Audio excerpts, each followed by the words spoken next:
దేవుని బిడ్డలారా, అలాగే చాలా వరకు ఏమనుకుంటామంటే ఇక మా పని అయిపోయింది, ఇక మేము లేవలేమేమో ఈ అనారోగ్యంలో నుంచి, ఈ ఆర్థికపరమైన ఇబ్బందులో నుంచి, ఈ సమస్యలలో నుండి, ఈ శ్రమలలో నుండి ఇక లేవలేమేమో, ఇక ఎవరు లేపేవారు లేరేమో అనుకుంటాం. కానీ ఇజ్రాయేలును దేవుడు వదిలిపెట్టలేదు. చదువుకుందాం, 4వ వచనం చదవండి. ఇశ్రాయేలు కన్యక నీవు కట్టబడునట్లు నేను ఇక మీదట కట్టింతును. హల్లెలూయా.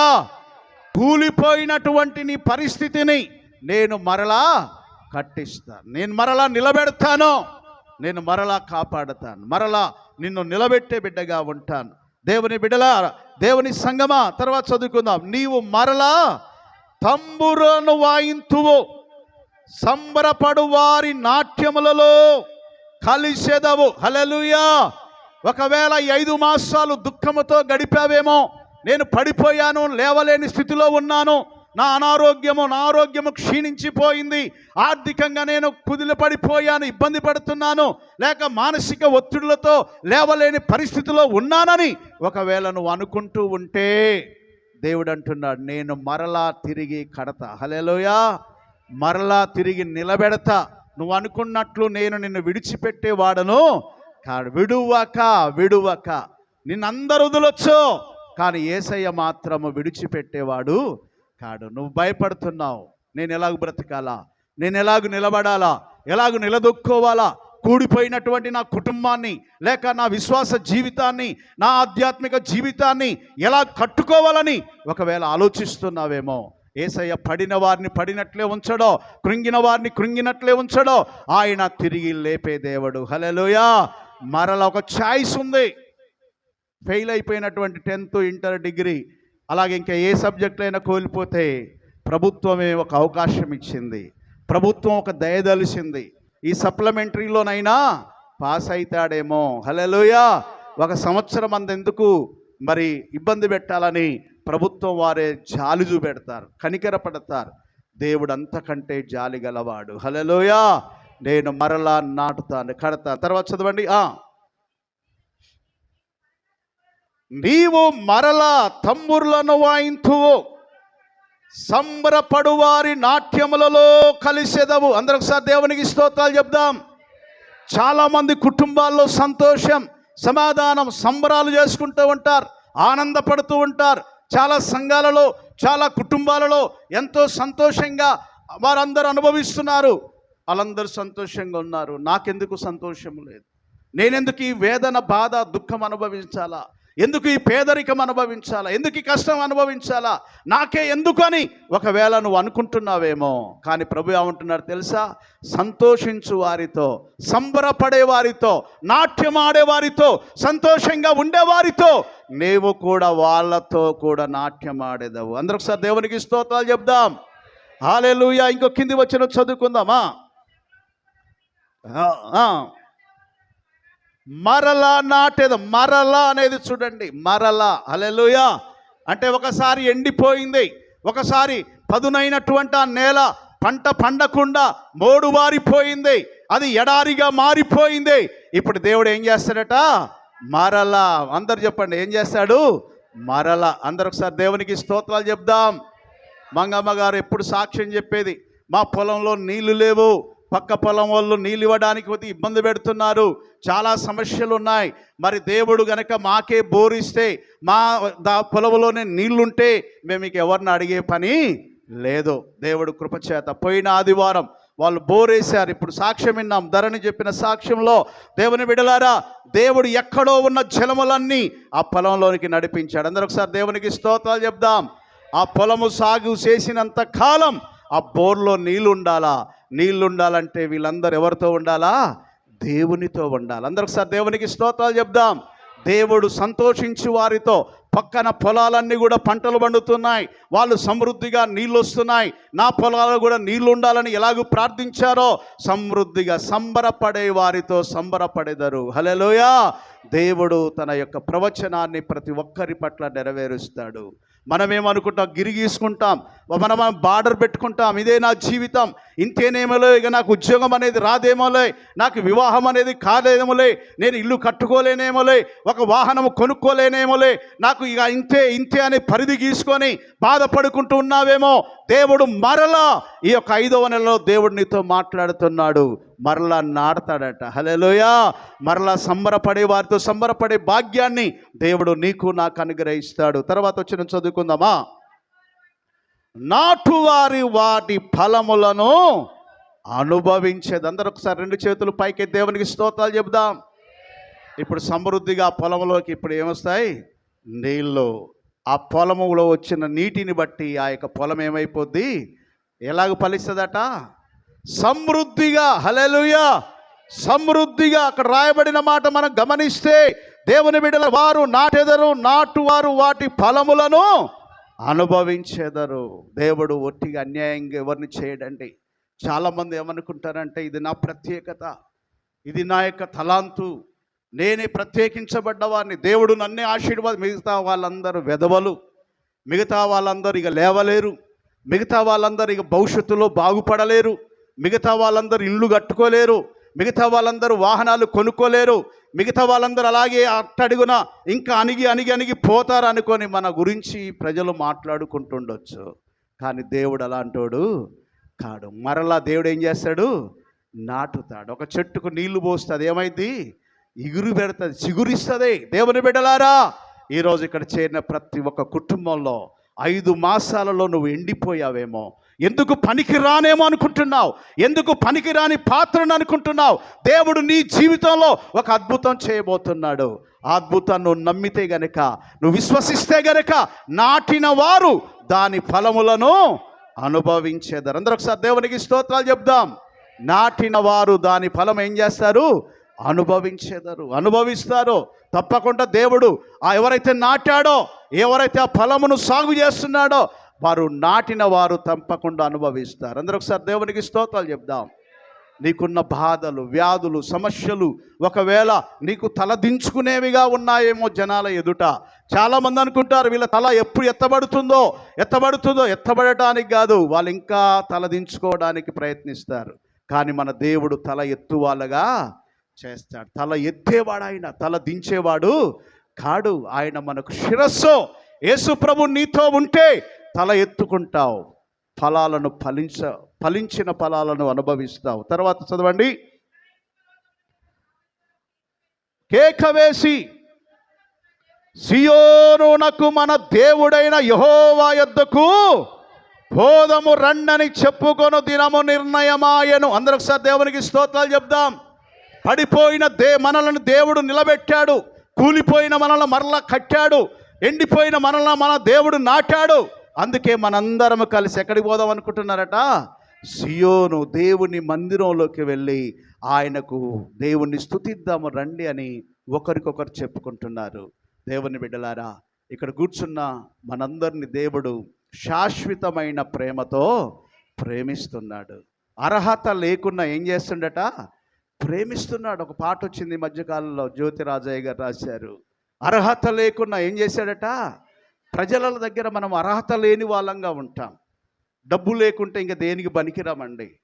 డబ్బు ఉంటే అన్నిటికీ పనికొస్తాం. వాడు ఎన్ని తప్పులు చేసినా, ఎన్ని మాటలు మాట్లాడినా, ఎక్కడ తిరిగినా, ఏం చేసినా చెల్లుబాటు అవుతుంది. అదే డబ్బు గనక మన దగ్గర లేకపోతే నువ్వెంత నీతిగా ఉన్నా నీతి పనికిరాదు ఒక్కోసారి.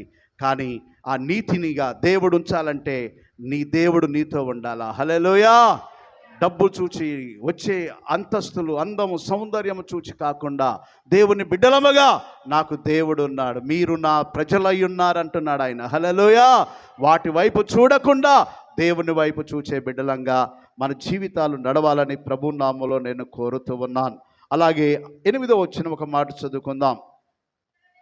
ఉత్తర దేశములో నుండి నేను వారిని రప్పించుచున్నాను, గుడ్డి వారినేమి, కుంటి వారినేమి, గర్భిణులనేమి, ప్రసవించు స్త్రీలునేమి, భూదిగంతముల నుండి అందరూ తిరిగి వచ్చేదారు. అందరూ ఒకసారి దేవునికి స్తోత్రాలు చెప్దాం. ఆనాడు ఆదామును దేవుడు ప్రేమించాడు, ఏదెను తోటలో పెట్టాడు. ఆదాము దేవుని మాటకు, అవ్వ ఆదాములు అవిధేయులైపోయి పాపాన్ని కొని తెచ్చుకున్నారు. అంత మాత్రాన దేవుడు వదిలిపెట్టిండా? వదిలిపెట్టలే. అందరూ ఒకసారి దేవునికి స్తోత్రాలు చెప్దాం. ఎందుకు వదిలిపెట్టలేదంటే దేవుని రూపంలో ఉన్న మనుషులు మనము. హల్లెలూయా. అందుకే ఆయన విడిచిపెట్టలేక ఏదేను తోటలో నుంచి గెంటి వేసినప్పటికీ మరలా అదే ఏదేను తోటనే పరలోకానికి చేర్చడానికే యేసయ్య ఈ లోకానికి వచ్చి మన కొరకు ప్రాణత్యాగం చేసి ఆ ఏదేనైనా పరలోకంలోకి తీసుకుపోవటానికి వచ్చాడు. హల్లెలూయా. ఆయన విడిచిపెట్టలేని కృప చూపి నీ ఎడల నిన్ను నన్ను విడిపిస్తూ కాపాడుతూ ఉన్నాడు. దేవుని బిడ్డలారా, అందుకే ఇంకా మరి 9వ వచనం చదువుకుందాం. వారు ఏడ్చుచూ వచ్చేదారు. అందరూ సార్ దేవుని స్తోత్రాలు చెప్దాం. ఒక్కోసారి మందిరానికి వచ్చేటప్పుడు గుండె నిండా బాధతో వస్తాం, కంటి నిండా నీళ్ళతో వస్తాం. ఇక్కడికి రాగానే నీ హృదయంలో ఉన్న బాధ అంతా చాలామంది కన్నీటితో ప్రార్థన చేస్తారు. ప్రభువా, నేను ఈ సమస్యతో వచ్చాను, నీ మందిరంలో అడుగు పెట్టానయ్యా, హృదయంలో వేదన ఉంది, బాధ ఉంది, కుటుంబ ఆర్థిక అనారోగ్య పరిస్థితులతో నేను కొట్టుమిట్టాడుతున్నాను, నన్ను కనికరించు ప్రభువా అని హృదయంలో బాధతో వచ్చి కూర్చుంటాం. ఏడుచుచూ వచ్చేదరు. తర్వాత వారు ప్రార్థించుచుండగా నేను వారిని నడిపించుదును. అందరు 2 చేతులు పైకెత్తి దేవుని స్తోత్రాలు చెప్దాం. ఏం చేస్తుండగా? అందరు చెప్పాలి. ఏం చేస్తుండగా?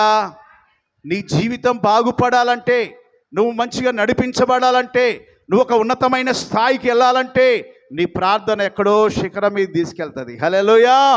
అందుకే నువ్వు ప్రార్థించుచుండగా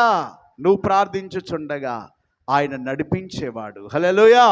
ఏ స్థితిలోనైనా నడిపిస్తాడు. కష్టంలో ఉన్న నడిపిస్తాడు, సంతోషంలో ఉన్న నడిపిస్తాడు. ఏం చేయుచుండగా? అందరు చెప్పాలి. ఏం చేయుచుండగా? క్రైస్తవులమైన మనకు రోజు ఏముండాలి? మన ఇంట్లో ప్రార్థన, వ్యక్తిగత ప్రార్థన. వ్యక్తిగతంగా ఎవ్వరు చెప్పరు నీకు ఆకలి అవుతుందని. ఆ టైం కాగానే భోజనం బల్ల దగ్గరికి వెళ్ళిపోతూనే ఉంటాం, భోజనం తింటూనే ఉంటాం.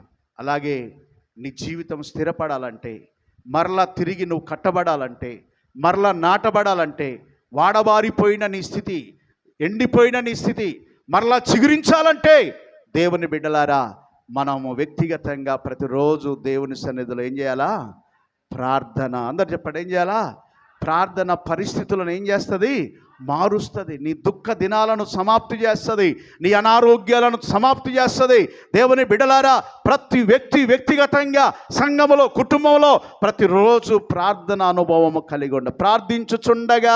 ప్రార్థించుచుండగా ఆకాశము తెరవబడి దేవుని బిడ్డలమైన మన మీదికి అభిషేకం, ఆదరణ, దేవుని దీవెన, దేవుని కృప, దేవుని దయ మన మీదికి దిగి వస్తుంది. కనుక ప్రార్థన అనేది చాలా ప్రాముఖ్యమైంది. హల్లెలూయా. దేవుణ్ణి కలుసుకునే సమయము, సందర్భం ప్రార్థన. హల్లెలూయా. అందుకే ప్రతి ఒక్కరు ప్రార్థన అనుభవం కలిగి ప్రార్థించుచుండగా ఏమవుతున్నారట? వారు నేను వారిని నడిపించేదను. మనం ప్రార్థన చేస్తే ఎవరు నడిపిస్తారు? దేవుడు నడిపిస్తాడు. యెహోవా ఈరే. ప్రార్థన చేసేంత ధైర్యం వస్తుందో తెలుసా? నీవు వ్యక్తిగతంగా నువ్వు ప్రార్థన చేసుకున్నా, ఒక దైవ సేవకుడు నీ కొరకు ప్రార్థన చేసినా, సంఘము నీ కొరకు ప్రార్థించినా, నీ తల్లో తండ్రో నీ కొరకు ప్రార్థన చేస్తే ఆ ప్రార్థన నీకు ధైర్యాన్ని పుట్టిస్తుంది. దేవుని బిడ్డలారా, ప్రార్థించుచుండగా నేను వారిని నడిపించుదును. వారు తొట్టిల్లకుండా చక్కగా పోవు బాటను, నీళ్ళ కాలవల యొద్దకు వారిని నడిపింతును. అందరూ ఒకసారి దేవునికి స్తోత్రాలు చెప్దాం. 2 చేతులు పైకైతే ఒకసారి గట్టిగా దేవుని స్తోత్రాలు చెప్దాం. నేను ప్రార్థించుచుండగా వారిని నడిపించేదను, చక్కగా తొట్టిల్లకుండా చక్కగా పోవు బాట. హల్లెలూయా. ఇప్పుడు మంగమ్మ గారు ఎవరినైనా నీళ్ళు అడగటానికి వెళ్తారా? వెళ్ళరు. వాళ్ళనే వాళ్ళు అడుగుతారు ఇప్పుడు. హల్లెలూయా. అంటే దేవుడు తొట్టిల్లకుండా చక్కగా వెళ్ళే బాట. ఏ బాట చూపెట్టాడంటే కాలువల, నీటి కాలువల చెంతకు నడిపించాడు. అందరూ ఒకసారి దేవునికి స్తోత్రాలు చెప్దాం. ఇప్పుడు వాళ్ళకు ఒక ధైర్యం ఏంటో తెలుసా? దేవుడు సమృద్ధిగా మాకు మా పొలానికి పంటను ఇస్తాడు. దేవుని బిడ్డలారా, ఇక్కడ కూర్చున్న ప్రతి వ్యక్తి జీవితంలో కూడా అంతే. యేసయ్య నువ్వు ప్రార్థించుచుండగా నిన్ను నడిపిస్తాడు. అందుకే మనం పాట కూడా పాడుకుంటాం, నడిపిస్తాడు నా దేవుడు. ఎప్పటి వరకట? శ్రమలోనైనా నడిపిస్తాడు. శ్రమలో చెయ్యి విడవడో, నీ కష్టకాలంలో చెయ్యి విడవడో, నీ బంధువులందరూ నిన్ను విడిచిపెట్టినా, నీ కట్టుకున్నది నిన్ను వదిలిపెట్టినా, నీ దేవుడు మాత్రము నిన్ను ఎన్నడూ వదిలిపెట్టాడు. ఎందుకంటే శాశ్వతమైన ప్రేమతో నేను నిన్ను ప్రేమించుచున్నాను, విడువక నీ పైన నేను కృప చూపించుచున్నాను, కనుక నిన్ను విడిచిపెట్టే దేవుణ్ణి కాదు. ఆఖరిగా యెషయా గ్రంథం 63వ అధ్యాయంలో 63వ అధ్యాయం 13-14 వచ్చిన ఒక మాట చదవండి. యెషయా గ్రంథం 63వ అధ్యాయం 13-14 వచనాలు చదువుకుందాం. మోషే కుడి చేతి వైపున, దేవుని బిడ్డలారా, మోషే కుడి చేతి వైపు ఏముందట? మహిమగల దేవుని బాహు ఉంది. అందరూ ఒకసారి మీ కుడి చేయి లేపండి. ఆనాడు మోషే కుడి చేతి పక్కన దేవుని బలమైన బాహు ఉందంట. ఈరోజు మోషే తర్వాత ఆయన బిడ్డలుగా మనం జీవిస్తున్నాం. మోషే కాలంలో మోషే దేవునికి కుమారుడు. అలాగే ఈనాటి కాలంలో మనం ఎవరి పిల్లము? దేవుని పిల్లలు. మన కుడి చేతి పక్కన ఎవరి బాహు ఉంది? దేవుని బలమైన శక్తి ఉంది. హల్లెలూయా. నీ కుడి చేతి పక్కన దేవుని బలం ఉంది. తర్వాత తనకు శాశ్వతమైన ప్రఖ్యాతి కలగజేసుకొనుటకు దేవుడు నిజంగా బలమైన శక్తితో నీళ్లను విభజించినవాడు. ఎర్ర సముద్రాన్ని ఏం చేశాడు? ఆయన 2 పాయలుగా చేసినవాడు. ఏమిచ్చాడు దేవుడు? మోషే చేతికి ఒక కర్ర ఇచ్చాడు. ఆ కర్ర ఒక ఆయుధముగా వాడబడింది. ఈనాడు నీ చేతిలో పరిశుద్ధ గ్రంథం ఉంది, అలాగే ప్రార్థన అనే ఆయుధం ఉంది. నువ్వు ప్రార్థనను చేతబట్టుకొని దేవుని నామములో ప్రార్థన చేస్తే దయ్యాలు నీ దగ్గరికి రావో, చేతబడులు నీ మీద పని చేయవో, దుర్మార్గపు పనులు నీ దగ్గరికి రావో. దేవుని బిడ్డలారా, యేసయ్య నీ చేతిలో ఒక ఆయుధం పెట్టాడు. ఏంటి ఆయుధము? ప్రార్థన. అందరూ ఒకసారి దేవుని స్తోత్రాలు చెప్దాం. ఆయన కర్రను చాపగా ఎర్ర సముద్రం ఏమైపోయింది? 2 పాయలు. ఆయన కర్రతో బండను కొట్టగా బండ నుండి ఏమొచ్చాయి? నీళ్ళు వచ్చాయి. అందరూ ఒకసారి దేవునికి స్తోత్రాలు చెప్దాం. బిడ్డలందరూ మంగమ్మ గారి కుటుంబం ప్రార్థన చేయగా ఆ పొలంలోనికి ఇప్పుడు ఏమొచ్చాయి?